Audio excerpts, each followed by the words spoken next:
Ce vendredi 27 janvier, France 3 consacre sa soirée à l'immense Salvatore Adamo. Un documentaire intitulé Salvatore, ma vie, la vraie qui retrace donc la vie du chanteur et qui revient, notamment, sur un moment clé de son enfance. Ce jour où il a fait la plus belle des surprises à son père.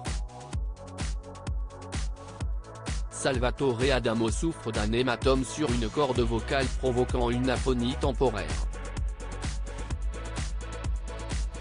Il ne peut donc pas chanter, annonçait Le Parisien ce 9 janvier 2023, alors que le chanteur prévoyait un concert le 20 janvier 2023 en Espagne. Dans les colonnes de Soir Mag, il expliquait comment il était devenu aphone du jour au lendemain, sans le savoir. Il y a quelques semaines, j'étais à Santiago du Chili pour un concert, a-t-il commencé.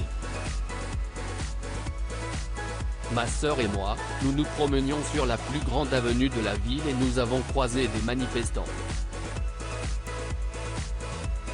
Tout à coup, j'ai vu arriver sur nous comme un nuage. Je ne le savais pas, mais il s'agissait de gaz lacrymogène. Je n'en avais jamais respiré auparavant et je dois dire que, sur le moment, la brûlure était atroce. Et de rajouter qu'il a maintenu son concert malgré la douleur, j'ignorais à quel point mes cordes vocales avaient été éprouvées par l'attaque, mais je vais beaucoup mieux.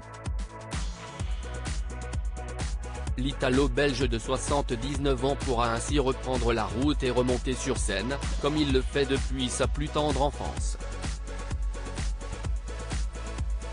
Salvatore doit sa victoire à ses chansons, mais aussi à son père. En effet, ce dernier a commencé la chanson très tôt, comme le révèle le documentaire éponyme Salvatore Adamo, ma vie, la vraie, diffusé vendredi 27 janvier 2023 sur France 3.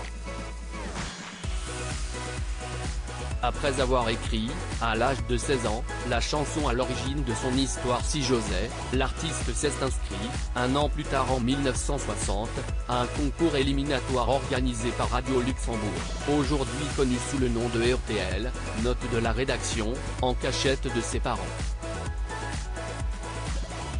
Je ne comprends toujours pas le culot que j'ai eu. Je me suis présenté à l'éliminatoire, j'ai gagné à l'applaudimètre, c'était 15 jours avant la diffusion du crochet sur les ondes de Radio Luxembourg, raconte l'interprète de Tombe la neige. Tout comme son inscription au concours, l'artiste avait caché sa victoire à son père, jusque-là mon père ne savait rien, confie-t-il aux caméras de la 3.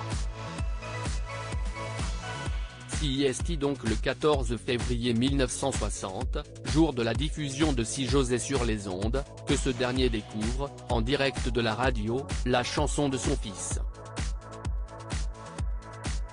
J'ai chanté, j'ai gagné et mon père a eu les larmes aux yeux, lâche Salvatore Adamo, ému aux larmes de parler de cette anecdote qui remonte à ses 16 ans et demi et qui transformera sa vie. S'il avait touché le cœur de son père Antonino, devenu son chauffeur et impresario, il n'avait pas conquis le public puisqu'il avait vendu 500 disques, à peine vendus en grande partie à la famille Adamo. CIST donc un peu plus tard, en 1963, grâce à sa voix et au soutien de son père, qu'il accédera au succès. Celui qu'on lui connaît aujourd'hui, 60 ans, jour pour jour, plus tard.